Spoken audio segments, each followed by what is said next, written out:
Rise, warrior. I first played Volgarr the Viking back in May when I said that this was an indie game that's worth a damn. And now that the full game is out, I can say that it's still worth a damn and still worth your attention. If you haven't seen Volgarr the Viking before, it's a retro-inspired platformer in every aspect. There's no cumbersome story you have to worry about. The moment you start the game, the one direction you're given is go get 'em! From there, you slash, jump, and spear throw through a handful of challenging stages. Volgarr makes it very clear that it's taking cues from some of the classics. It uses the attack swings and early stage layout from Rastan, the jumping and enemy placements of the Castlevania games, and the crushing difficulty of Ghosts and Goblins. There's even a little bit of Zelda 2 in there. Your objective is to get to the end, while collecting gems, getting power-ups, and not die.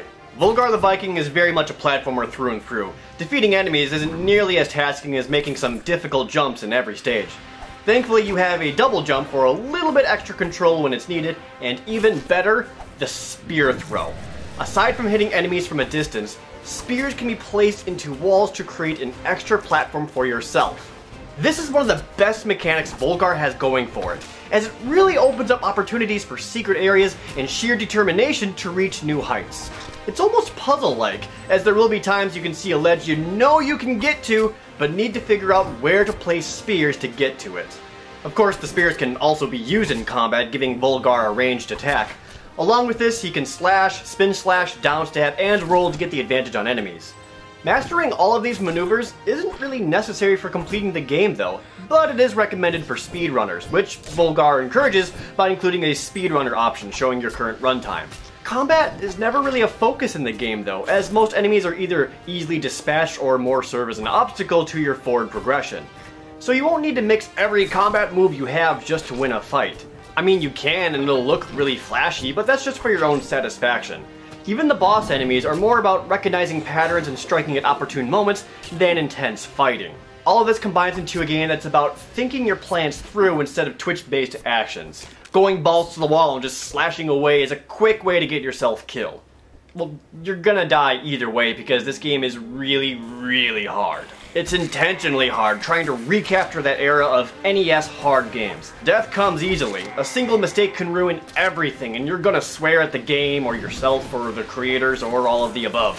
And dying sends you back to the beginning, with only a single halfway checkpoint in every stage. That means even dying on a boss will send you back halfway. This often feels like an especially harsh punishment for failing, as it will happen frequently. And this ends up being one of my few complaints. Volgarr the Viking tries to have that perfect blend of challenge, reward, and punishment, and it doesn't quite get it. It's close, it's real close, but it often feels a little bit more on the cruel side. This is offset by the addictive nature, as it's really easy to jump right back in just knowing you can do better. But there is a limit before it boils down to discouraging frustration. There is a small reward for high skill, however. Getting a series of treasure chests without getting hit nets you a special power-up, which can be used to access a special version of the next stage. Naturally, these versions are much more difficult than the standard stage, and if you die too many times in there, you're sent back to the normal version. On top of this, there are multiple endings to see depending on how well you do. I only have one major complaint in terms of design choice, and it's something that bothered me the whole time I was playing. Volgarr the Viking offers two viewpoints. The standard view, and pressing a button provides a zoomed out perspective. Now, I personally feel that the zoomed out camera is better. It makes it easier to plan ahead, anticipate enemies, and the fluid sprite work looks better when zoomed out. But upon pressing the zoom out button, it'll return back to normal after a few seconds. And I couldn't stand that. I found myself repeatedly pressing the zoom out button while trying to do jumps and attacks and ended up with my fingers wrestling over each other. The farther camera is better. Enemies will react to your presence from this distance, so you should be able to react to them as well.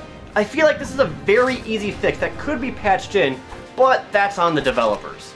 Despite that, I absolutely enjoyed my time with Volgarr the Viking. It's brutal, but I welcome the challenge of gaming's past.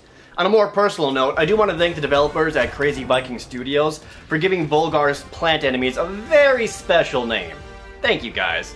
All that being said, Volgarr is tough. It'll kick your ass, but it's very, very fun. Volgarr the Viking earns a 7 out of 10, with a slightly too high difficulty and that camera issue just barely edging it out of being higher. You ever pop in an NES game and play through it and just plow through every stage flawlessly in front of your friends in order to impress them? That's the kind of game that Volgarr the Viking is. Getting through any stage of that is an impressive feat. Be a glutton for punishment. Get this game and enjoy.